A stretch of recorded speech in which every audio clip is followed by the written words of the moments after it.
They do everything a partner does, but they won't say the word.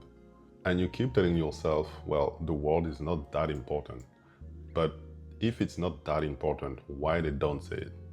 Let's talk about what's actually going on when this happened. The thing you have to understand, and I'm pretty sure you know, is that the label is the price. Like putting a term on you, your partner, your relationship is the most expensive thing you can do in a relationship, especially, of course, at the beginning, because spending time together, talking, texting, going on a date is not that expensive. Of course, it's expensive in terms of energy, emotional availability, and all that stuff. But in terms of like engagement, it's not that expensive because all of that could be technically stopped. If they don't feel like it, you don't feel like it, there is no engagement. Of course, there is nothing, and they can just be like, okay, I don't feel like it, I don't want it anymore. So it's pretty easy to undo that. Like, it's not expensive. But putting a word in a relationship, being like, you're my girlfriend, you're my boyfriend, you're my partner, etc., we are like in an exclusive relationship, all that stuff, this is expensive. Why? Because that's the beginning of a commitment. Not a big one, but still. Which means that if they start a commitment, this is way harder to undo.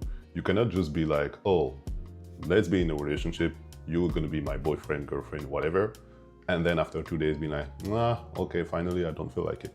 Of course you can, but the consequences are like way bigger, because if you start to involve someone into something that has like a deeper meaning, you cannot just leave because you don't feel like it anymore. So that's the thing. You have to understand that doing this, putting a name, a label on you, partner, relationship, is expensive. But at the same time, this tells you something about the partner, because if they don't want to do it, that means that maybe they are not that ready for that. Maybe they actually want to have that freedom of being able to not totally commit into the relationship and being able to decide if they want to stop or to kind of like back up. There is another thing you have to realize, is that putting a label does not mean that you're locked. And on the other way, having no labels doesn't mean that both of you are free. This is not true. Like on paper, it could seem like, well, if we don't put labels, we're both free. And that's something that actually modern dating is pushing more and more, like being in a situationship, being in something we're kind of dating, but we're not exclusive. We're not, because we want to keep it free, we want to keep it light. This is something that rised a lot in the past years, and in some terms this could be fine.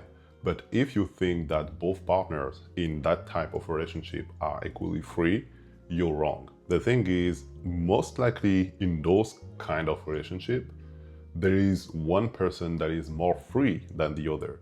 And the person that has like more power, if I can say, is the one that wants less, because that person kind of like rule the relationship.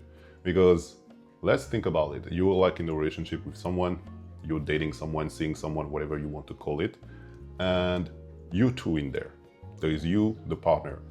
Then you can decide if you want to make it serious, if you want that to be like a real relationship or whatever. But there is one of those persons that is like not sure, that prefer to keep it light. Usually it ends up that way because there is three options. Either you go into a relationship because you want it, or like the partner want it. Either you don't go in that relationship and you just stay kind of like free, open, or you just stop to see each other because it does not match. So, well, I would say the best way will be to stop, because if you are not aligned, well, it's better to just not dating, not seeing each other, and find other people. But then in the two other cases, I've never seen someone that was like, oh, I want to be free and something light, being like, okay, because you want a relationship, let's go into a relationship. This does not work. Like, you don't do this because you know that if you do this, it's most likely not going to work, because you don't want to be in a relationship. So why would you push yourself to be in a relationship just to please someone? You're not going to do this. So then there is only one option left, is that the person who wants the relationship, who wants the serious thing, to go down and be like, okay, I'm fine with like being free, I'm fine with like being open at the beginning. And they do this, with, of course, the hope that this transforms into a proper relationship. I'm not saying it's the case for everyone, but even two people that will be like, oh, I want to be free, I want to be open, I'm fine with that. There is still one person out of those two that wants to be free more than the other, you know? Like being free is like a vague term. So like there is free and free. Like some people, as I said, like want like a free relationship until they're kind of like, okay, it's been like free long enough, let's go into something serious. And there is other people that want like something free for long enough.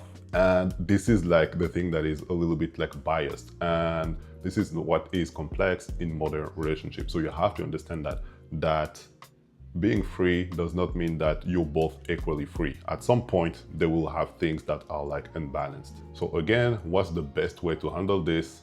Communication. You have to talk about that. If you have something you want to talk about, especially about a relationship, this is very important. So how you do that? Pretty simple.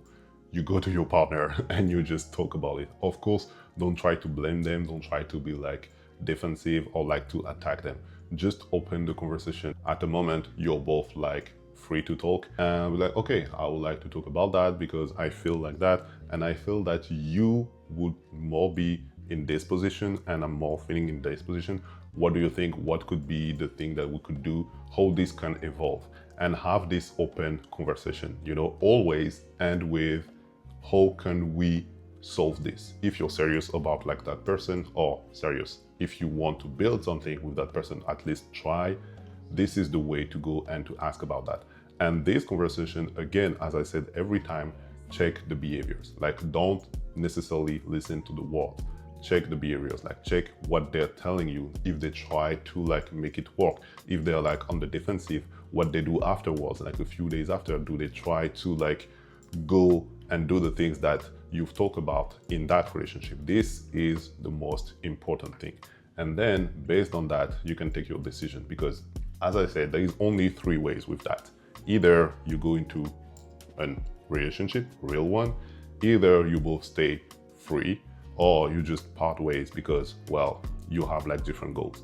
And this is like the three options. Like there is not like thousands of options. Like if you think there is more than that, at the end of the day, they just fall into those three categories. So think about that, keep that in mind, and do your decision based on this. So if this video was somehow helpful, please consider liking it and subscribing to the channel. I see you soon for another one. And until then, take care and drink your water.